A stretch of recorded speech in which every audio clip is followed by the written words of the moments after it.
నమస్తే, welcome to Chandu RK news. నేను మీ ఆదిత్య. ముందుగా బులెటిన్ హెడ్లైన్స్.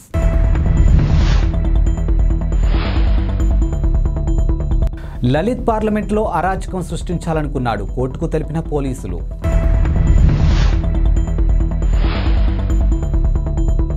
ఐటీ రైడ్లో 350 కోట్లు సీజ్, తొలిసారి స్పందించిన జార్ఖండ్ ఎంపీ.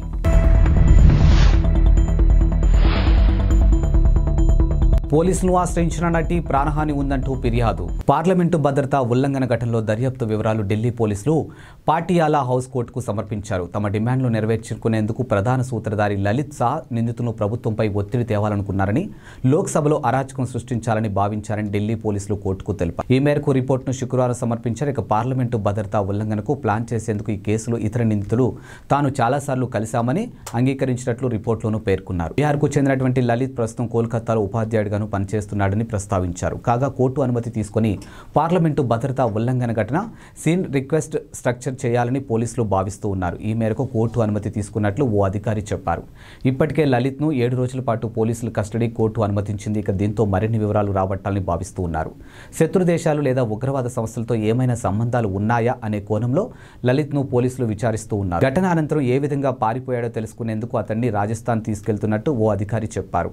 ఇక లలిత్ తన ఫోన్ను విసిరి పారేశాడని, ఇతర నిందితుల ఫోన్లు కాల్చివేశాడని పేర్కొన్నారు. ఇదిలా ఉండగా పార్లమెంటు భద్రతా ఉల్లంఘన ఘటనలో ఇప్పటి వరకు 5 వ్యక్తులను పోలీసులు అరెస్ట్ చేశారు.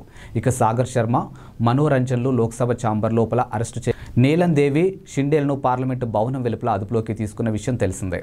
ఇటీవలే ఐటీ రైళ్ల సందర్భంగా తన నివాస ప్రాంగణంలో రికార్డుల స్థాయిలో పట్టుబడ్డ 350 కోట్ల నగదుపై జార్ఖండ్కు చెందినటువంటి కాంగ్రెస్ ఎంపీ ధీరజ్ సాహు తొలిసారిగా స్పందించారు. ఆ డబ్బు తనది కాదని, తన కంపెనీలకు చెందిన వ్యవహారాలు తన కుటుంబ సభ్యులు చూస్తుంటారని పేర్కొన్నారు. ఇక ఆ డబ్బుతో కాంగ్రెస్ ఇతర రాజకీయ పార్టీలకు ఎటువంటి సంబంధం లేదని స్పష్టం చేశారు. గత 35 ఏళ్లుగా రాజకీయాల్లో ఉన్న నాపై ఇలాంటి ఆరోపణలు రావడం బాధాకరంగా ఉందని వెల్లడించారు. ఇక ఆ డబ్బు మా కంపెనీలదేనని నేను గట్టిగా చెప్తున్నా. ఇక మేము గత 100 ఏళ్లుగా మద్యం వ్యాపారాలతో ఉన్నామని, నేను రాజకీయాల్లో ఉండడంతో వ్యాపారాలపై పెద్దగా దృష్టి పెట్టలేదని పేర్కొన్నారు. ఇక ఆ వ్యవహారాలను నా కుటుంబ సభ్యులే చూసుకుంటున్నారని పేర్కొన్నారు. వ్యాపారం ఎలా సాగుతుందని మాత్రమే నేను అప్పుడప్పుడు అడుగుతుండేవానని ఎంపీ సాహు చెప్పుకొచ్చారు. ఇక తనకు 6 సోదరులు ఉన్నారని, తమది పెద్ద ఉమ్మడి కుటుంబం అని ఆయన చెప్పుకొచ్చారు. ఇక సోదర పిల్లలు వ్యాపారాలు చూసుకుంటున్నారని చెప్పారు. బౌద్ధ డిస్టిలరీలతో పాటు సాహుకు చెందినటువంటి ఇతర వ్యాపార సంస్థలపై ఇన్కమ్ ట్యాక్స్ అధికారులు డిసెంబర్ 6న మొట్టమొదటి రైళ్లు శుక్రవారంతో ముగిశాయి. ఇక ఒడిశా, జార్ఖండ్ రాష్ట్రాలు నిర్వహించినటువంటి ఈ సోదాల్లో మొత్తం 353 కోట్లను ఐటీ అధికారులు జప్తు చేశారు. ఇక ఐటీ డిపార్ట్మెంట్ చరిత్రలో తొలిసారిగా ఈ స్థాయిలో డబ్బు లభ్యం కావడం కలకలానికి దారితీసింది. ఇక కాంగ్రెస్ పై బీజేపీ అవినీతి ఆరోపణలు గుప్పించింది. ప్రధాని నరేంద్ర మోదీ కూడా ఓ టీవీ షోలో ప్రస్తావనతో కాంగ్రెస్ ను పరోక్షంగా ఎద్దేవా చేశారు. సిఐడి సిరీస్ లో పోలీస్ ఇన్స్పెక్టర్ పాత్రలో ప్రేక్షకులను మెప్పించినటువంటి నటి వైష్ణవి ధనరాజ్ తనకు ప్రాణహాని ఉందంటూ పోలీసులకు ఫిర్యాదు చేసింది.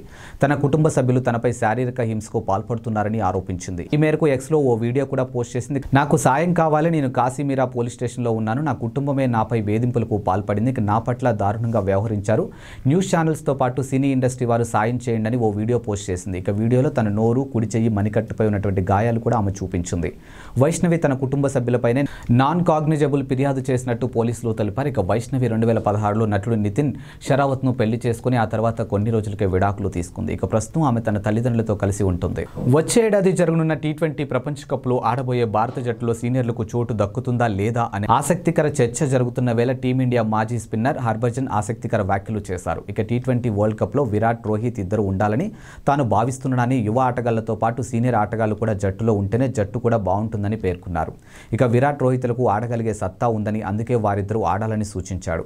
ఓ జాతీయ మీడియా సంస్థకు ఇచ్చిన ఇంటర్వ్యూలో బజ్జీ ఈ వ్యాఖ్యలు చేశాడు. ఇక ప్రస్తుతం యువ జట్టులో ఆటగాళ్లు మరికొందరు సమయం ఇస్తే నేర్చుకుంటానని హర్భజన్ అభిప్రాయపడ్డాడు. ఇక మ్యాచ్ ఫలితాలను బట్టి జట్టుని జడ్జ్ చేయడాన్ని మానుకోవాలని, ఈ విషయంలో మార్పు రావాలని అన్నాడు. ఇక ఫలితాలకు సమయం పడుతుందని, టీమిండియా అదే ప్రక్రియలో ఉందని విశ్వాసం వ్యక్తం చేశాడు. ఇక దక్షిణాఫ్రికాలో ఆడడం అంత తేలికైన విషయం కాదని, ముఖ్యంగా బౌలర్లకు మరింత సవాలని పేర్కొన్నాడు. ఇక దక్షిణాఫ్రికా వర్సెస్ ఇండియా T20 సిరీస్పై ఈ విధంగా స్పందించాడు. ఇక వరల్డ్ కప్ ఫైనల్ మ్యాచ్లో ఆస్ట్రేలియా చేతిలో భారత్ ఓడిపోవడంపై హర్భజన్ మాట్లాడుతూ ఫైనల్లో భారత్ కంటే ఆస్ట్రేలియా మెరుగ్గా ఆడిందని అన్నాడు. ఇక ఫైనల్లో బాగా ఆడకపోవడం కారణం భారత్ ఓడిందని, ఆస్ట్రేలియాలో ధైర్యంగా ఆడిందని చెప్పాడు. టీమిండియా ఆటగాళ్లు ఒత్తిడిలో బాగా ఆడలేదని అంగీకరించాల్సిందని వ్యాఖ్యానించాడు. కేరళలోని కొల్లంకు చెందినటువంటి వృద్ధురాల్ని ఆమె కోడలు దారుణంగా కొట్టింది. ఇందుకు సంబంధించిన వీడియో సోషల్ మీడియాలో వైరల్ కావడంతో నిందితురాల్ని పోలీసులు అరెస్ట్ చేశారు. ఈ మేరకు ఎక్స్ వేదికగా పోలీసులు ప్రకటన చేశారు. కాగా వృద్ధురాలిపై నిందిత మహిళ దారుణంగా దాడి చేయడం వీడియోలో రికార్డ్ అయింది. ఇక బలవంతంగా నెట్టడంతో వృద్ధురాలు నేలపై పడింది. అక్కడే ఉన్న ఓ వ్యక్తి తన ఫోన్లోని రికార్డ్ చేసి సోషల్ మీడియాలోనూ షేర్ చేయడంతో వీడియో వైరల్గాను మారింది. ఈ వీడియో కేరళ పోలీసులు కంట్లో పడింది. ఇక దీంతో వెంటనే చర్యలు ప్రారంభించి నిందితురాల్ని అరెస్ట్ చేశారు. ఇక నిందితురాలపై నెటిజన్లు తీవ్ర ఆగ్రహం వ్యక్తం చేస్తున్నారు. ఆమెపై చర్యలు తీసుకోవాలని డిమాండ్ చేశారు. ఇక నిందితురాల్ని వెంటనే అరెస్ట్ చేయాలని దీపికా నారాయణ్ భరద్వాజ్ అనే సామాజిక కార్యకర్తతో పాటు పెద్ద సంఖ్యలో నెటిజన్లు డిమాండ్ చేశారు. ఇక సమాజంలో వృద్ధులపై ఆకృత్యాలు నానాటికి విపరీతంగా పెరిగిపోతున్నాయని నారాయణ్ ఆందోళన వ్యక్తం చేశారు. ఇక వృద్ధుల పట్ల ఈ విధంగా వ్యవహరించడం దారుణమని ఖండించారు. నిందిత మహిళలు వెంటనే అదుపులోకి తీసుకోవాలని డిమాండ్. వృద్ధురాల్ని తిట్టేందుకు చిన్నారికి కూడా ఆమె శిక్షణ ఇస్తుండడం నిజంగా కలవరపెట్టే విషయమని అన్నారు. కాగా వీడియో పోలీసులకు చేరే వరకు నెటిజన్లు విస్తృతంగా షేర్ చేశారు. దీంతో పోలీసుల చర్యలకు వృద్ధురాల్ని కొడుతున్నదాన్ని పిల్లలు నిలబడి చూస్తున్నట్లు వీడియోలోనూ కనిపించింది. రాష్ట్రంలో పోలీసు నియామకాలు వెంటనే చేపట్టాలని తెలంగాణ ముఖ్యమంత్రి రేవంత్ రెడ్డి ఆదేశించారు. అత్యంత పారదర్శకంగా ఎలాంటి అవకతవకలు లేకుండా ఈ ప్రక్రియ నిర్వహించాలని సూచించారు. ఇక పోలీస్ వైద్య ఆరోగ్య శాఖలో నియామకాలపై డాక్టర్ బిఆర్ అంబేద్కర్ సెక్రటేరియట్లో నిర్వహించినటువంటి సమీక్షలో ఈ మేరకు ఆదేశాలు జారీ చేశారు. ఇక సెలక్షన్ ప్రక్రియలో ఉన్న లోపాలు, పరిష్కారాలు రాష్ట్రం ఏర్పాటైన నాటి నుంచి ఇప్పటి వరకు జరిగిన రిక్వైర్మెంట్లపై కూడా నివేదిక ఇవ్వాలని కోరారు. ఇక పోలీసులు, ఆర్టీసీ ఉద్యోగులు పిల్లలు కోరుకొండ స్కూల్ మాదిరిగా ఉత్తర దక్షిణ తెలంగాణలో రెసిడెన్షియల్ పాఠశాలను ఏర్పాటు చేసేందుకు ప్రతిపాదనలు సిద్ధం చేయాలని కూడా సీఎం రేవంత్ రెడ్డి అధికారులను ఆదేశించారు. గత 8 ఏళ్లుగా హోంగార్డ్ నియామకాలు లేవని పేర్కొన్న ముఖ్యమంత్రి వెంటనే నియామకాలు చేపట్టాలని ఆదేశించారు. హోంగార్డ్ సేవలను ట్రాఫిక్ క్రమబద్ధీకరణకు వినియోగించాలని కూడా సూచించారు. ప్రధాని నరేంద్ర మోదీకి ఇప్పటి వరకు వివిధ దేశాలు, అంతర్జాతీయ సంస్థలు ఎన్ని అవార్డులు ఇచ్చాయని బీజేపీ రాజ్యసభ సభ్యుడు జీవీఎల్ నరసింహారావు అడిగిన ప్రశ్నకు కేంద్రం బదులిచ్చింది. ప్రధాని మోదీకి 2014 నుంచి ఇప్పటి వరకు ఎన్ని అంతర్జాతీయ పురస్కారాలు వచ్చాయి అని ఇవాళ రాజ్యసభలో తాను ప్రశ్న అడిగినట్టు జీవీఎల్ వెల్లడించారు. ఇక తన ప్రశ్నకు విదేశీ వ్యవహారాల మంత్రిత్వ శాఖ జవాబు చెప్పిందని తెలిపారు. మోదీకి ఇప్పటి వరకు 14 దేశాల అంతర్జాతీయ అవార్డులతో పాటు ఐక్యరాజ్య సమితి అత్యున్నత పర్యావరణ పురస్కారం కూడా లభించిందని కేంద్రం వివరించిందని జీవీఎల్ తెలిపారు. ఇక దీంతో ప్రపంచ దేశాలు భారత ప్రధాని నాయకత్వాన్ని బలపరిచినట్లు స్పష్టమైందని పేర్కొన్నారు. ఈ మేరకు కేంద్రం లిఖితపూర్వకంగా ఇచ్చిన జవాబు పత్రంలో కూడా జీవీఎల్ తన ట్వీట్కు జత చేశారు. హైదరాబాద్ శివారు సూరారం పోలీస్ స్టేషన్ పరిధిలో ఓ దొంగ స్థానిక పోలీసులకు ముచ్చెమటలు పట్టించాడు. ఓ ఇంటిలో దొంగతనం చేసి పారిపోయే క్రమంలో చెరువులో దూకి మధ్యలో కూర్చుండిపోయాడు. అతని కోసం పోలీసులు రాత్రి వరకు వేచి చూస్తూనే ఉన్నారు. అతని చెరువు మధ్యలో నుంచి బయటకు రప్పించేందుకు ఎన్నో ప్రయత్నాలు చేశారు. ఇక శుక్రవారం సాయంత్రం సూరారం పోలీస్ స్టేషన్ పరిధిలో ఓ ఇంట్లోకి చొరబడి దొంగతనం చేశాడు. అతను బయటకు వెళ్లేలోపు ఇంటి యజమాని వచ్చాడు. అక్కడి నుంచి తప్పించుకునే క్రమంలో కొంత దూరంలో చెరువులో దూకాడు. ఈదుకుంటూ వెళ్లి చెరువు మధ్యలో ఉన్న బండరాయిపై కూర్చున్నాడు. విషయం తెలియగానే ఘటనా స్థలానికి చేరుకున్న పోలీసులు అతన్ని బయటకు రప్పించే ప్రయత్నాలు చేసి విఫలమయ్యారు. ఇక పోలీసులు ఎంత నచ్చ చెప్పినా బయటకు రాలేదు. చీకటి పడడంతో పోలీసులు దొంగను ఎలా పట్టుకోవాలా అని ఆలోచిస్తూ ఉన్నారు. ఇక చెరువులోకి దూకిన దొంగ కళ్ల ముందే కనిపిస్తున్నప్పటికీ ఎలా పట్టుకోవాలో తెలియని పరిస్థితి నెలకొంది. ఓ వ్యక్తి ప్యాంటు జేబులో సెల్ ఫోన్ అకస్మాత్తుగా పేలింది. ఈ ఘటన జోగులాంబ గద్వాల్ జిల్లా గద్వాల్ పట్టణంలో చోటు చేసుకుంది. గద్వాల్ పుర పరిధిలోని బీసీ కాలనీకి చెందినటువంటి జయరాముడు శుక్రవారం సాయంత్రం కూరగాయల మార్కెట్కి వెళ్లారు. ఇక వ్యాపారులతో మాట్లాడుతుండగా తన ప్యాంటు జేబులో ఉన్న సెల్ ఫోన్ ఒక్కసారిగా పేలింది. వెంటనే అతడు అప్రమత్తం కావడంతో ఎలాంటి గాయమూ కాలేదు. సెల్ ఫోన్ భాగాలు చెల్లాచెదురుగా పడిపోవడం, ప్యాంటు జేబు సగం వరకు కాలిపోయింది. ఇక దీంతో బాధితుడు స్థానిక ఆందోళనకు గురయ్యారు. మాజీ సీఎం కేసీఆర్ భద్రతను కుదిస్తూ ప్రభుత్వం నిర్ణయం తీసుకుంది. ఇక జెడ్ కేటగిరీ నుంచి ఆయన భద్రతను Y+కు తగ్గించారు. ఇక నుంచి 1+4 చొప్పున 2 షిఫ్టులలో కలిపి 2+8 మంది కేసీఆర్ భద్రతా సిబ్బందిగా ఉండనున్నారు. కేసీఆర్ నివాసం వద్ద నిరంతరం గార్డులు కాపలా ఉంటుంది. ఆయన ఇంటి పరిసరాల్లో మప్టీలో సిబ్బంది ఉంటారు. ఇక కేసీఆర్ బయటికి వెళ్ళినప్పుడు పైలట్ ఎస్కార్ట్ భద్రత యథావిధంగా కొనసాగుతుందని ప్రభుత్వ ఉత్తర్వులో పేర్కొంది. చట్టసభల ప్రతినిధులు మాచీలుగా మారిన అనంతరం భద్రతను కుదించే ప్రక్రియలో భాగంగా ఈ నిర్ణయం తీసుకున్నట్లు సమాచారం. ఇక సాధారణంగా ముఖ్యమంత్రిగా ఎన్నికైన వారికి జెడ్ కేటగిరీ భద్రతను కల్పిస్తారు. ఇక జెడ్ కేటగిరీలో 6 గన్మెన్లు ఇంటి వద్ద కాపలాకు మరో 2 పెడతారు. ఇలా 2 షిఫ్ట్లలో 4+12 భద్రత ఉంటారు. తాజా మాజీ ముఖ్యమంత్రికి Y+కు తగ్గిస్తారు. ఈ సమయంలో వీరిద్దరి కంటే ముందు ముఖ్యమంత్రిగా చేసిన వారి భద్రత Y కేటగిరీకి తగ్గుతుంది. అందులో భాగంగా కేసీఆర్ కంటే ముందు ముఖ్యమంత్రిగా ఉన్న నల్లారి కిరణ్ కుమార్ రెడ్డికి ఇప్పటి వరకు ఉన్నటువంటి Y+ భద్రతను Y కేటగిరీకి కుదించారు. కేటగిరీ కింద ఉన్న ఒక గన్మెన్ స్టాటిక్ సెక్యూరిటీ కోసం ఒకరు, మావోయిస్టులతో ముప్పు పొంచి ఉండడం లాంటి ప్రత్యేక సందర్భాల్లో భద్రతను యథావిధిగా కొనసాగించే అవకాశం ఉంది.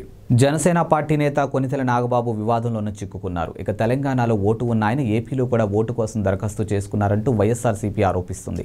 అలాగే సోషల్ మీడియాలో కూడా చర్చాంశమైంది. ఇటీవలే జరిగిన తెలంగాణ అసెంబ్లీ ఎన్నికల్లో నాగబాబు ఆయన భార్య కుమారుడు ఓటు హక్కు వినియోగించుకున్నారన్నది వైఎస్ఆర్సీపీ ఆరోపణ. ఇప్పుడు కొత్త ఓటు కోసం ఏపీలోనూ దరఖాస్తు చేసుకున్నారని చెబుతున్నారు. ఖైరతాబాద్ నియోజకవర్గంలోని పోలింగ్ బూత్ 168లో కొనిదెల నాగబాబు, కొనిదెల పద్మజ, కొనిదెల సాయి వరుణ్ తేజ్ ఓటు వేశారని చెబుతుంది వైఎస్ఆర్సీపీ. ఇక తాజాగా ఏపీలోని మంగళగిరి నియోజకవర్గం వడ్డేశ్వరంలో కొత్త ఓటు కోసం ఫారం 6తో దరఖాస్తు చేసుకున్నారని కొన్ని ఆధారాలను సోషల్ మీడియాలో పోస్ట్ చేస్తూ ఉన్నారు. నాగేంద్రబాబు తెలంగాణ ఎన్నికల్లో నాగేంద్రరావుగా ఓటు వేయగా ఇక్కడ నాగేంద్రబాబుగా కొత్త ఓటు కోసం దరఖాస్తు చేసుకున్నారని ఆరోపిస్తున్నారు. టీడీపీ అధినేత చంద్రబాబు కీలక నిర్ణయం తీసుకున్నారు. ఎన్నికలు దగ్గర రావడంతో ప్రభుత్వ వైఫల్యాలను మరింత బలంగా ప్రజల్లోకి తీసుకెళ్లేందుకు, వాటిపై పోరాడేందుకు, అదే సమయంలో వివిధ అంశాలపై టీడీపీ వైఖరిని ప్రజలకు వివరించేందుకు పార్టీ ముఖ్య నేతలతో ప్రత్యేక బాధ్యతలు అప్పగించారు.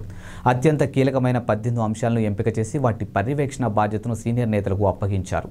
చంద్రబాబు వారితో సమావేశం వచ్చే ఎన్నికల్లో అంశాల వారీగా పార్టీ అనుసరించాల్సినటువంటి వ్యూహం, ఇప్పటివరకు ప్రకటించిన మినీ మేనిఫెస్టో మరింత ప్రభావవంతంగా ప్రజల్లోకి తీసుకెళ్లడంపై చర్చించారు. ఈ నెల 17న జరగనున్న యువగలం పాదయాత్ర ముగింపు సభ ఏర్పాట్లు వంటి వాటిపై ఆయన నేతలతోనూ చర్చించారు. వెనుకబడిన వర్గాలు సమన్వయ బాధ్యతతో పితాని సత్యనారాయణ, కొల్లు రవీంద్రలకు అప్పగించారు. ఇక నిమ్మల రామానాయుడికి భవిష్యత్తుకు గ్యారంటీ కార్యక్రమం, పయ్యావుల కేశవ్కు సోషల్ మీడియాను అప్పగించారు. ఇక సాగునీటి ప్రాజెక్టుల బాధ్యత బీసీ జనార్దన్ రెడ్డికి అప్పగించారు. యువ ఓటర్లను ఆకర్షించడం, వారు ఓటు వేసేలా స్ఫూర్తి నింపే కార్యక్రమాలు పర్యవేక్షణ రామ్మోహన్ నాయుడికి కేటాయించారు. ఇక ఓటరు జాబితాల పరిశీలన, అధికార పార్టీ చేస్తున్న అక్రమాలపై పోరాటం అంశాలను జీవీ ఆంచోగులు, పోస్టల్ బ్యాలెట్ వంటి అంశాలని అశోక్ బాబుకు ఇచ్చారు. ప్రభుత్వం మారిన తర్వాత కొన్ని శాఖల్లో ఫైళ్ల గల్లంతు లేదా ధ్వంసం ఘటనలు చోటు చేసుకునే విషయం తెలిసిందే. ఇక ఫైళ్ల గల్లంతు, ధ్వంసం ఆరోపణలకు రాష్ట్ర ప్రభుత్వం తీవ్రంగా పరిగణించింది. ఫైళ్ల నిర్వహణపై ముఖ్య కార్యదర్శులు, శాఖాధిపతులు వివిధ విధానాలు జారీ చేసింది. ఇక శాఖల వారీగా ఫైళ్ల వివరాలు నమోదు చేయాలని ప్రభుత్వ ప్రధాన కార్యదర్శి శాంతికుమారి ఆదేశాలు జారీ చేశారు. ఫైళ్లు మాయమైతే సంబంధిత అధికారులపై క్రిమినల్ శాఖాపరమైన చర్యలకు ఆదేశాలు జారీ చేశారు.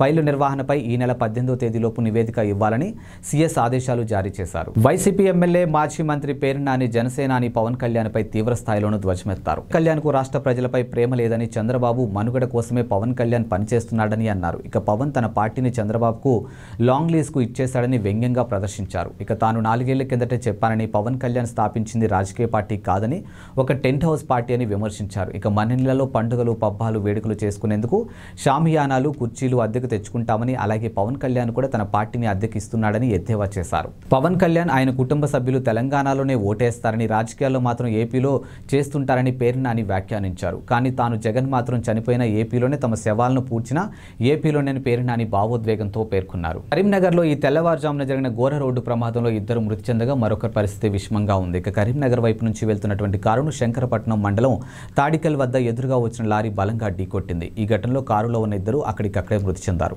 మరొకరు తీవ్రంగానూ గాయపడ్డారు. మృతులు జయశంకర్, భూపాలపల్లి జిల్లా టేకుమట్ల మండలం పెద్దంపల్లికి చెందినటువంటి ఆకాష్, ఇక వేంపేడ్కు చెందినటువంటి శ్రావణ్గా గుర్తించారు. గాయపడిన వ్యక్తి వివరాలు తెలియాల్సి ఉంది. అతన్ని కరీంనగర్ ఆసుపత్రికి తరలించారు. ఇక సమాచారం అందుకున్న పోలీసులు వెంటనే ఘటనా స్థలానికి చేరుకుని వాహనాలను పక్కకు తీసి ట్రాఫిక్ను పునరుద్ధరించారు. ఇక కేసు నమోదు చేసుకుని దర్యాప్తు చేస్తున్నారు పోలీసులు. ఇవి ఇవాల్టి బులెటిన్ అప్డేట్స్. మరో బులెటిన్తో మళ్ళీ కలుద్దాం. అంతవరకు సెలవు. నమస్కారం.